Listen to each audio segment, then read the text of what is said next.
ஆண்டவராக இயேசு கிறிஸ்து இந்த கிராமத்து மேலும் இந்த கிராம ஜனங்கள் மேலும் அன்பு வைத்திருக்கிறார். உங்கள் மேல் பிரியமாக வைத்திருக்கிறார். ஆண்டவராக இயேசு கிறிஸ்து இந்த உலகத்தில் ஏன் பிறந்தார்னா, நம்முடைய பாவங்கள், நம்மளுடைய கஷ்டங்கள், நம்மளுடைய எல்லா பிரச்சனையும் தீர்க்க தான் ஆண்டவராக இயேசு கிறிஸ்து இந்த உலகத்தில் பிறந்தாரு.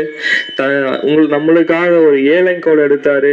நம்மளுக்காக பிறந்து வளர்ந்து நம்மளுக்காக பாடுபட்டு நம்மளுக்காக ஒரு முதுகில் 39 அடிகள்லாம் வாங்கி நம்மளுக்காக எவ்வளோ கஷ்டப்பட்டாரு. அந்த ஆண்டவராக இயேசு கிறிஸ்து உங்களை மிகவும் நேசிக்கிறார். ஆண்டவராக இயேசு கிறிஸ்து கைகளை கால்களை ஆணி எடுக்கப்பட்டு தன் கடைசி சொட்டு ரத்த வரைக்கும் நம்மளுக்காக சிந்தினார். ஆண்டவராக இயேசு கிறிஸ்து நீங்கள் நம்பும் போது உங்களுக்கு இருக்கிற எல்லா கவலையும் சரி, எல்லா கஷ்டங்களையும் ஆண்டவராக இயேசு கிறிஸ்து தீர்ப்பார். நீங்கள் அவர் நம்பும் போது என்ன கவலையாக இருந்தாலும் சரி, நம்ம நோய்கள் எல்லாம் அவர் தீர்ப்பார். பைபிளில் போட்டிருக்கு, அவர் தழும்புகளாலே சுகமாகிறோம் என்று. அதனால நம்ம அவர் தழும்புகளாலே சுகமாகிறோம். அதனால நீங்க என்ன நோயா இருந்தாலும் சரி, என்ன ஒரு பிரச்சனையாக சரி, உடம்புல என்ன பிரச்சனையாக சரி, ஏசப்பான்னு சொல்லி கூப்பிடும் போது உங்களுக்கு சுகமளிக்கிற தேவனா இருக்கிறார். நம்மளை வாழ்கிற காலம், இந்த காலம் ரொம்ப கடைசி காலமாக இருக்கிறது. பைபிளில் போட்டிருக்கு, இன்னும் பல நோய்கள், இன்னும் நம்ம இந்த உலகம் எதிர்பார்க்காத இன்னும் பல நோய்கள், கொள்ள நோய்கள், இன்னும் நிறைய பூமி அதிர்ச்சிகள், இன்னும் நிறைய வரப்போகும் பைபிளில் போட்டிருக்கு. ஆனால் இதுலேருந்து நம்ம எப்படி தப்பித்து கொள்ளலாம், இதுலேருந்து நம்ம எப்படி உயிர் வாழலாம், தப்பித்து உயிர் வாழலாம், எப்படி என்ன வழினா அது ஒரே வழி ஆண்டவராக இயேசு கிறிஸ்து தான்.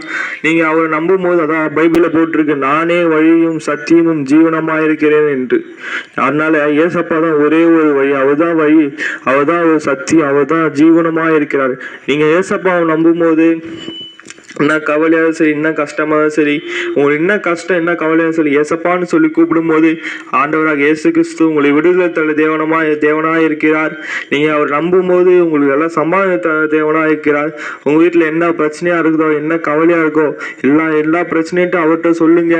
ஆண்டவராக இயேசு கிறிஸ்து உங்களுக்கு சுகம் தருவார், உங்களுக்கு பலம் தருவார். என்ன படிக்கிற பசங்க என்ன பிரச்சனை, என்ன படிக்கிற பசங்க என்ன சப்ஜெக்டில் என்ன பிரச்சனை ஆண்டவர்கிட்ட சொல்லுங்க. அதில் கூட ஆண்டவராக இயேசு கிறிஸ்து விடுதலை தேவனாக இருக்கிறார். அதனால ஆண்டவராக இயேசு கிறிஸ்து நம்புங்க. இந்த கடைசி காலத்துல நம்ம எப்படி தப்பித்து கொள்ளணும், கடைசி காலத்துல நம்ம எப்படி தப்பித்து இன்னும் வரப்போகிற இன்னும் பல காரியங்கள், இன்னும் வரப்போகிற பல காரியங்கள் நம்ம எப்படி தப்பித்துக்கொள்ளும், அது ஒரே வழி ஆண்டவராக இயேசு கிறிஸ்து தான். அவர் நம்புங்க. நம்ம ஜெபம் பண்ணுவோம். சோத்திரம் ஆண்டவரே ராஜா, அப்பா இந்த கிராமத்தை ஒப்பு கொடுக்குறோம், இந்த கிராமத்து மக்களை ஒப்பு கொடுக்குறோம். அப்பா அந்த கிராமத்தில் இருக்கிற மக்கள் எல்லாம் நல்லா சந்தோஷமா ஆண்டவரே, அப்பா ஆண்டவரே வாழணும்.